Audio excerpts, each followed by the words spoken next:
College বিশ্ববিদ্যালয়ে দুবার ভর্তি, একবার জুলাই আগস্টে আর আরেকবার জানুয়ারি ফেব্রুয়ারিতে, এবং এই নিয়ে নতুন খসড়া প্রকাশ ইউজিসির খসড়া দেখে মনে হলো স্বাদ অনেক কিন্তু সাধ্যের বিষয়ে নিশ্চুপ। বিদেশের অনুকরণ করে উচ্চশিক্ষা ব্যবস্থার খোল নলচে বদল হবে, প্রশ্ন শিক্ষামন্ত্রী ব্রাত্য বসুর। কৃষ্ণেন্দু অধিকারী রয়েছেন আমাদের সঙ্গে। কৃষ্ণেন্দু, ইউজিসির এই নতুন খসড়া নিয়ে ঠিক কি বললেন রাজ্যের শিক্ষামন্ত্রী? দেখো, প্রথমেই বলি যে ইউজিসি রাজ্যের উচ্চশিক্ষায় একটা বিশাল রদবদলের আজকে খসড়া তৈরি করেছে এবং সেটা প্রকাশ্যে এনেছে। এবং সেখানে বলা হয়েছে স্নাতক এবং স্নাতকোত্তরে অর্থাৎ ইউজি এবং পিজি বছরে দুবার ভর্তি হতে পারে, জুলাই আগস্ট মাসে এবং জানুয়ারি ফেব্রুয়ারিতে। এমনকি তাৎপর্যপূর্ণ হবে এটাও বলা হয়েছে যে উচ্চ মাধ্যমিকে যদি কেউ আর্টস পড়ে, যদি প্রবেশিকা পরীক্ষায় উত্তীর্ণ হয় তাহলে সায়েন্সে ইউজিতে ভর্তি হতে পারে। এমনকি ইউজিতেও যদি সাবজেক্ট আর্টসের কোনো বিষয় হয় অন্য বিষয়ে ভর্তি হতে পারে যদি সে প্রবেশিকায় উত্তীর্ণ হয়। অর্থাৎ একটা বিশাল পরিবর্তনের সিদ্ধান্ত বা ঘোষণা আজকে খসড়া আকারে প্রকাশ্যে আনা হয়েছে এবং জাতীয় শিক্ষানীতিকে মাথায় রেখে ইউজিসির চেয়ারম্যান তা প্রকাশ্যে এনেছেন। এমনকি এটাও বলা হয়েছে যে ভর্তির ক্ষেত্রে মাল্টিপল এন্ট্রি এবং এক্সিট থাকবে।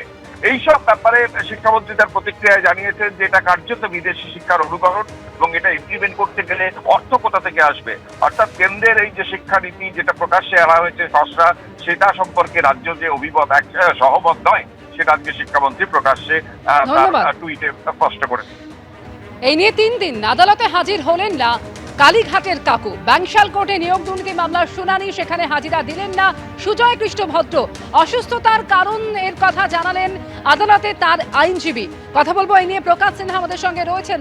প্রকাশ, আদালতে ঠিক কি বললেন কালীঘাটের কাকুর আইনজীবী? কি সওয়াল জবাব হলো?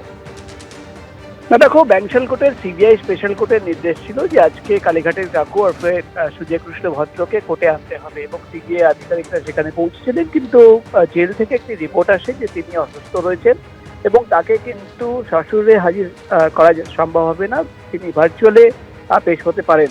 এবং আমরা দেখলাম যখন এই শুনানি শুরু হয় তখন কালীঘাটের কাকুর আইনজীবীরা তারা কিন্তু সওয়াল করেন যে সিবিআই জেরা করতে চায়, সিবিআই যদি জেরাই করতে চায় তাহলে তারা জেলে গিয়ে কালীঘাটের কাকুকে কেন জেরা করছে না।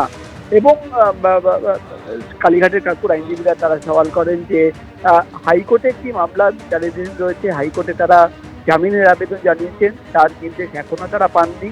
ততদিন যাতে প্রোডাকশন ওয়ারেন্ট নতুন করে ইস্যু না করা হয়। তখন আমরা দেখলাম সিবিআই এর আইনজীবী তরফে বলা হয় যে কালীঘাটের কাকুর আইনজীবীরা তারা পুরো তদন্তই কিন্তু বন্ধ করে দিতে চাইছেন।